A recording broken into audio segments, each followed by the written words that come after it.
Welcome aboard. It's Captain G with U.S. Marine Corps Turn 4. Okay, so I placed the camera high atop Mount Suribachi, so you get a nice perspective to the rest of the island.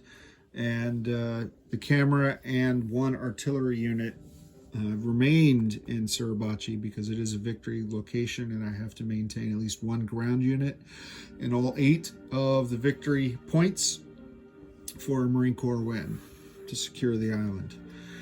All right, this time I decided to try something different with the Marine Corps Air. I sent all the Corsairs and tactical bombers to Airfield 2 to make a strike on their own.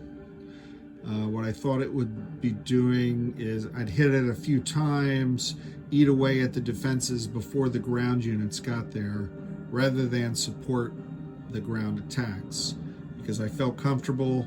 Airfield 1 with the 3rd Marines, the 5th Marines were just doing a walk-in, and the 4th were going to hit.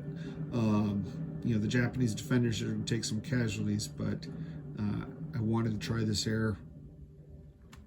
airfield attack, and the 4th Marines didn't like that.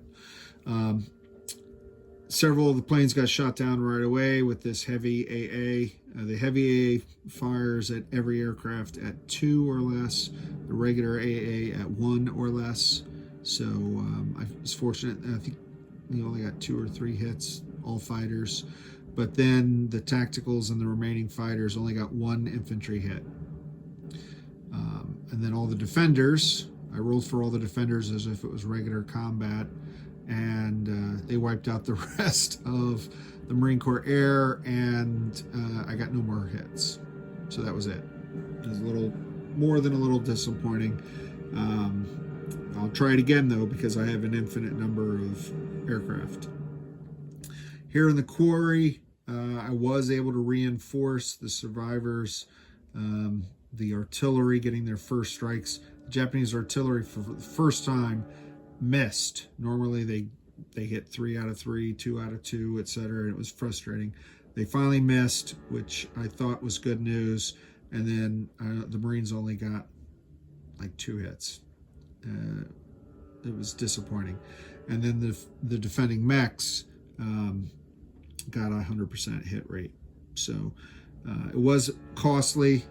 I did use fast movers to reinforce.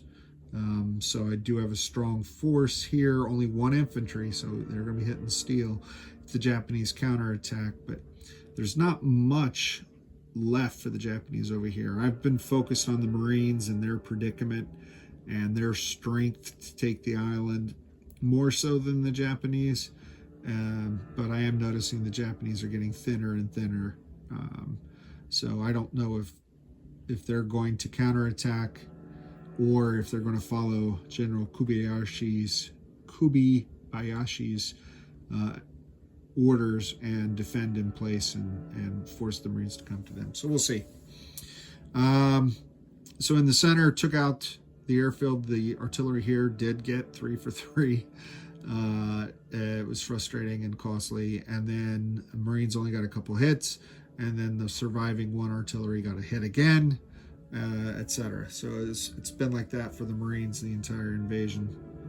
So I brought down the units from Suribachi here and here. I think the tactic the Marines are evolving into is I have a force adjacent to the zone I'm going to attack, and the bulk of my attacking force are fast movers that come through that zone, supported by infantry that are adjacent, and then I reinforce with other fast movers that are adjacent, which is easier to do now than it was when I was on the beaches and particularly the quarry.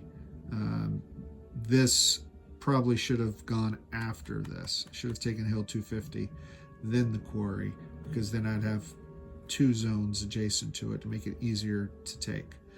But those are all painful lessons learned when playing this game, and the Marines learned it live. So far it's been a lot of fun. I've been very frustrated for the Marines. I'm rooting for them hard. I'm doing the best job I can.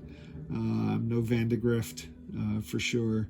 But I'm trying to get them to victory while also following General Kobayashi's plans and what makes sense for the Japanese. So that's where we are. Turn 4. I think the next few turns are going to go much faster because there's fewer forces. The Marines are going a little slower on their attacks. And we'll see if this new air strategy works, if I can just pound zones before the ground forces get there, as opposed to provide close air support. So we'll see. With that, this has been Captain G. Next up are Japanese turn 4. Over and out.